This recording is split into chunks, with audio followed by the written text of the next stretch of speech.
हरे कृष्णा। गुड्डू की दुनिया में आपका बहुत बहुत स्वागत है। तो आज हम हरी हरी बोल सीरीज में एक बहुत ही सुंदर कथा लेकर आए हैं।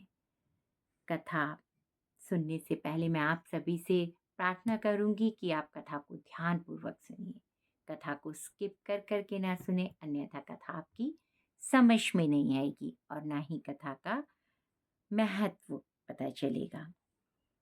तो कथा प्रारंभ करने से पहले हम जानेंगे कि कथा एक भक्त और भगवान की है। तो कथा प्रारंभ करते हैं। एक बार तुलसीदास जी महाराज को किसी ने बताया कि जगन्नाथ जी में तो साक्षात भगवान ही दर्शन देते हैं। बस फिर क्या था। सुनकर तुलसीदास जी महाराज तो बहुत ही प्रसन्न हुए और अपने इष्ट देव का दर्शन करने श्री जगन्नाथपुरी को चल दिए।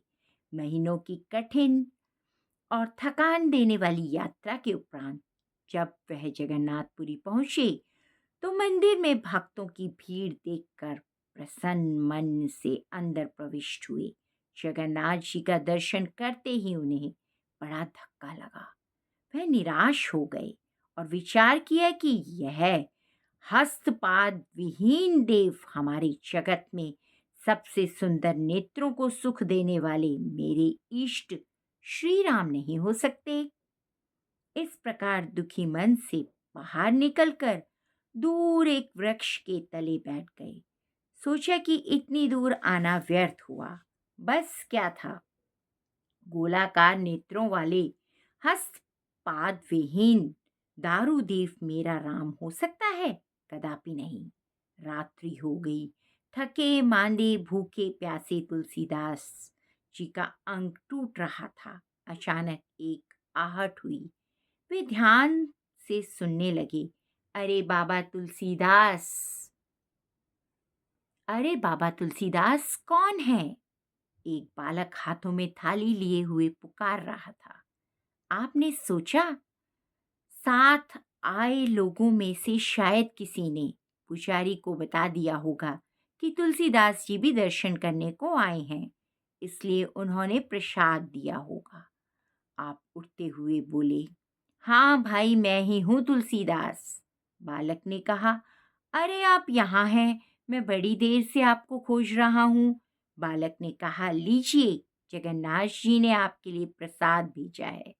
तुलसीदास बोले, भैया कृपा करके इसे वापस ले जाओ। बालक ने कहा, आश्चर्य की बात है, जगन्नाथ का भात जगत पसारे हाथ और वह भी स्वयं महाप्रभु ने भेजा और आप अस्वीकार कर रहे हैं। कारण? तुलसीदास जी बोले, अरे भाई, मैं बिना अपने इष्ट को भोग लगाए कुछ ग्रहण नहीं करता।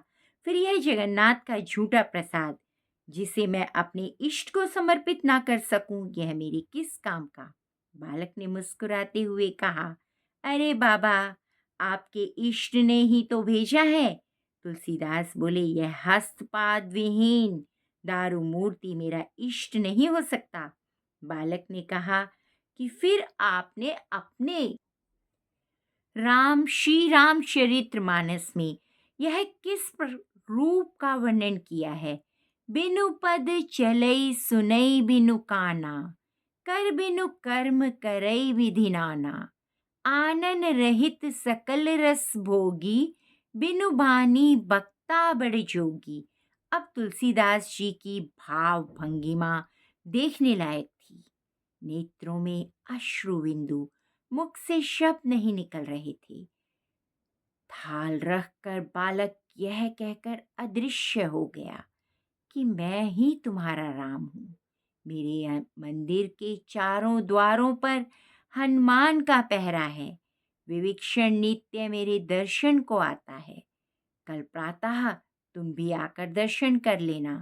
तुलसीदास जी की स्थिति ऐसी कि रोमावली रोमांचित थी। नेत्रों से अस्त्र वह अविरल बह रहे थे और शरीर की कोई सुध ही नहीं थी।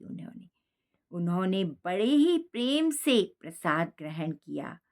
प्रातः मंदिर में जब तुलसीदास जी महाराज दर्शन करने के लिए गए, तब उन्हें जगन्नाथ, बलभद्र और सुभद्रा के स्थान पर श्री राम लक्ष्मण एवं जानकी के भव्य दर्शन हुए।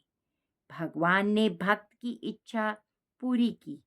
जिस स्थान पर तुलसीदास जी ने रात्रि व्यतीत की थी, वह स्थान तुलसी चौरा नाम से विख्यात हुआ। वहां पर तुलसीदास जी की पीठ बड़छता मठ के रूप में प्रतिष्ठित हुई। हरे कृष्णा, जय श्री राम। तो भक्तों, जैसा हमारा भाव होता है, भगवान हमें उसी रूप में दर्शन देते हैं। तो प्रेम से भक्ति करते रहिए, ध्यानपूर्वक कथा सुनते रहिए और चैनल को लाइक, सब्सक्राइब, शेयर करते रहिए और नई नई कहानियाँ लेकर हम आपके सामने आते रहेंगे। धन्यवाद। आप सबके जीवन में मंगल कार्य होते रहें। आपका दिन शुभ हो।